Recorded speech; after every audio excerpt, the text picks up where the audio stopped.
शुक्रिया। मैं नहीं मानता, मैं नहीं जानता। शुक्रिया। मैं आज यहाँ मजलूमों की आवाज बनकर खड़ा हूँ।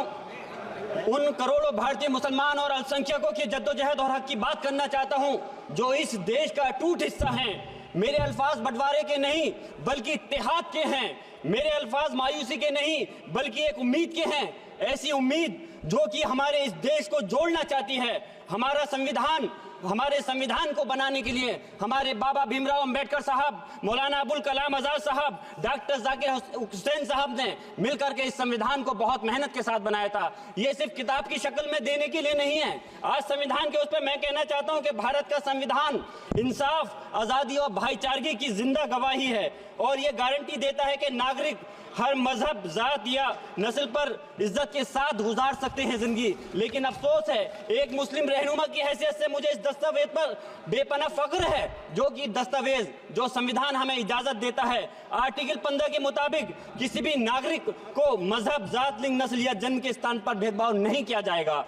आर्टिकल 19 में बोलने के, अभिव्यक्ति की आजादी का हक दिया गया है जो कि हमारे अधिकारी को हक की आवाज को छीनने का आप काम कर रहे हैं। आर्टिकल 25 अपने मजहब को मानने और उस पर अमल करने की आजादी देता है। आर्टिकल 29 के तहत अल्पसंख्यकों के हकों की हिफाजत करने के लिए प्रावधान किए गए हैं। लेकिन आप तो हमारे हकों की छीनना चाहते हैं। माननीय सभापति जी, मैं आपके माध्यम से कहना चाहता हूं कि आर्टिकल 30 के अंदर अपने तालीमी इदारों को कायम करने और उनके चलाने का हक है, लेकिन हमारे साथ ज्यादती हो रही है। ये संविधान को अगर आप कमजोर करेंगे तो याद रखना ये देश कमजोर होगा, हमारा मुल्क कमजोर होगा। जो संविधान के प्रति वफादार नहीं हो सकते वो हमारे मुल्क के प्रति वफादार नहीं हो सकते। मैं उस संभल की सरजमी से आता हूं जहां पर 15 दिन पहले एक संविधान को कमजोर करने का काम किया गया। वहां पे जिस प्रकार से 5 मजलूमों की जान ले ली गई, जिस तरह से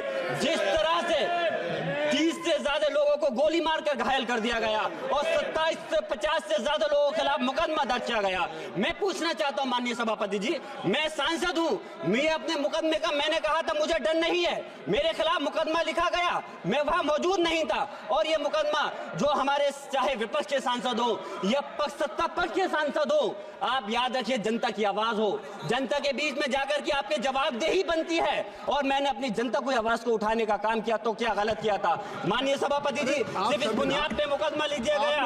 आज मैं आपको बताना पॉइंट पे बोल रहा हूँ, संविधान पर ही बोल रहा हूँ माननीय सभापति जी। आज मैं चाहता हूं उन लोगों को इंसाफ मिलना चाहिए जो जिन्होंने ज्यादती की है, उनको सजा मिलनी चाहिए। और आज एक इमाम को सिर्फ इसलिए गिरफ्तार कर लिया गया संभल के अंदर कि सिर्फ उन्होंने अजान लाउड स्पीकर से दे दी थी।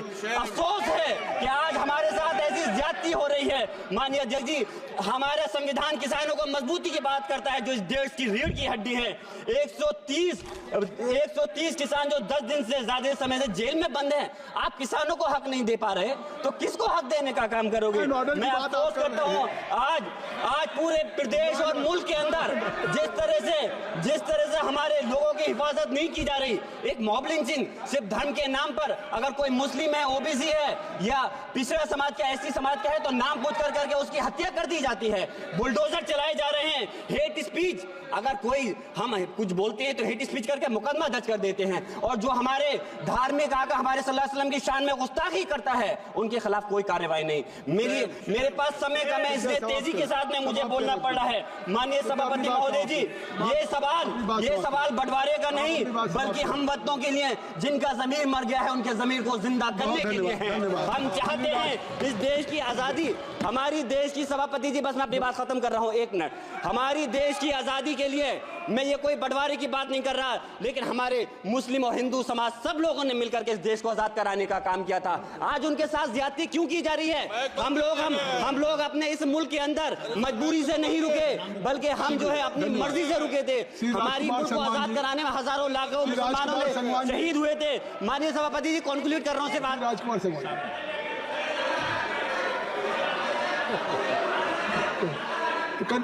आप कंक्लूड करें ना।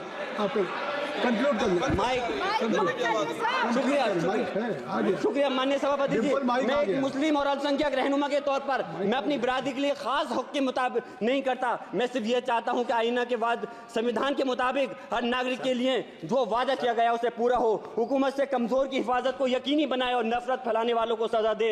और मैं अपनी बात इस शेर के साथ खत्म करना चाहता हूं जो कि हबीब जालिब का शेर है।